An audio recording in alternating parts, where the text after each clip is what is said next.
Gözümde ucalmışdın, alçaldın. Özün özvi necə gözdən saldın. Qoydun əvvəlcə bu eşqin təməlin. Sonra bir tərəfdə sakit qaldın.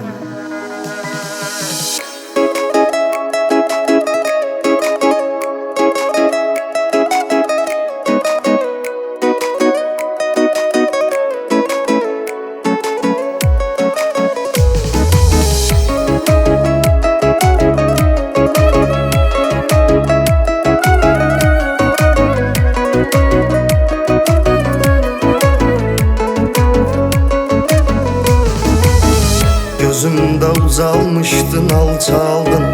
Özün özvi necə gözdən saldın. Qoydun əvvəlcə bu eşqin təməlin. Sonra bir tərəfdə sakit qaldın. Sükut qəlbimə çox təsir edir. Nə biləydim axı niyyətin nədir? Bu yanlış addımı attığın zaman heç düşündünmü insan ömrü gedir? Şimdi verdiğin o sözler anı, gözlerime bakıp danıştın yalanı. Seni bir şert ile ehveyleyerem, geri qaytar itirdiğim zamanı.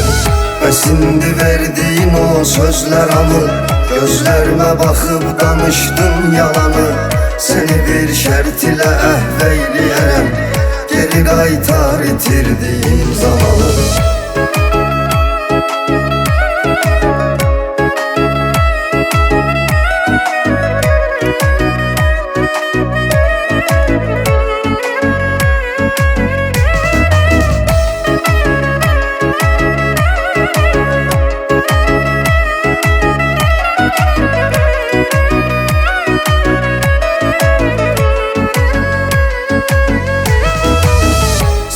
Her söz ve uydum, aldandım.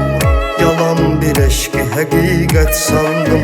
Yanacaqsan o birisi dünyada sen, necə ki bu dünyada mən yandım.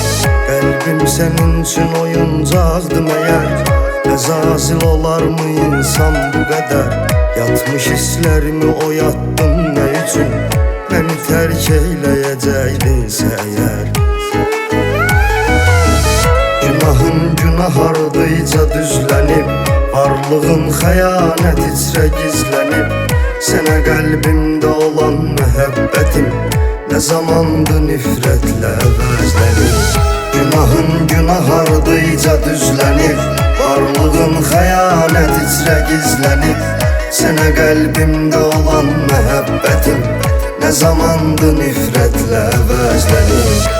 Günahın günah ardıca düzlənib, varlığın xəyanət içrə gizlənib. Sənə qəlbimdə olan məhəbbətim nə zamandı nifrətlə əvəzlənib. Günahın günah ardıca düzlənib, varlığın xəyanət içrə gizlənib. Sənə qəlbimdə olan məhəbbətim nə zamandı nifrətlə əvəzlənib.